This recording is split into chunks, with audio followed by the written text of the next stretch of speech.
সন্তান জন্মদানের পর বেশিরভাগ নারীরই শারীরিক পরিবর্তন লক্ষ্য করা যায়। এটা নতুন কিছু নয়। শোবিজ অঙ্গনের অনেক নায়িকাদেরই মা হওয়ার পর অতিরিক্ত স্থূলতা দেখা যায়। সে তালিকা থেকে বাদ গেলেন না অভিনেত্রী বিপাশা বসুও। সম্প্রতি সোশ্যাল মিডিয়ায় তার অতিরিক্ত স্থূলতার ছবি ভাইরাল হওয়ায় কটাক্ষের শিকার হয়েছেন তিনি।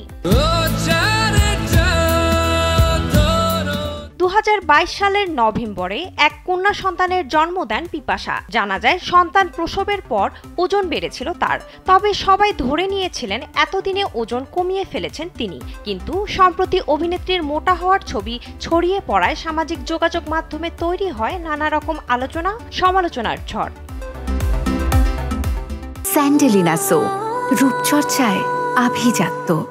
কোনো রকম মেকআপ ছাড়া রাস্তায় বেরিয়েছিলেন বিপাশা, আর সেই মুহূর্তেই পাপারাজিদের ক্যামেরায় ক্যামেরাবন্দী হন তিনি। আর সেই ছবি এই মুহূর্তে নেট মাধ্যমে ভাইরাল। কেউ যেন মেনেই নিতে পারছেন না তার এই চেহারার গড়ন, যার কারণে বিভিন্ন ধরনের কটাক্ষমূলক মন্তব্যের শিকার হচ্ছেন বিপাশা। তবে তার পক্ষে কথাও বলছেন অনেক অনুরাগীরা।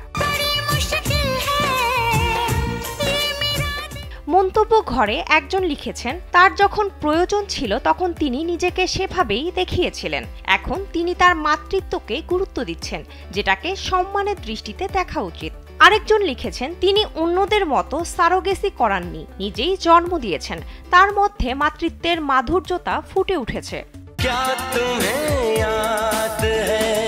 বিপাশাকে এরকম কটাক্ষ করায় মুখ খুলেছেন টলিউডের জনপ্রিয় অভিনেত্রী অপরাজিতা। এই অভিনেত্রী বলেন, কিছু মানুষ আছে শুধু খারাপ কথা বলার জন্য, এদের পাত্তা দেওয়ার কোনো প্রয়োজনই নেই। মানুষের এই নিম্ন রুচির জন্যই আমি সোশ্যাল মিডিয়া ব্যবহার করি না। এই নোংরামিতে গুরুত্ব দিতে আমার রুচিতে বাধে।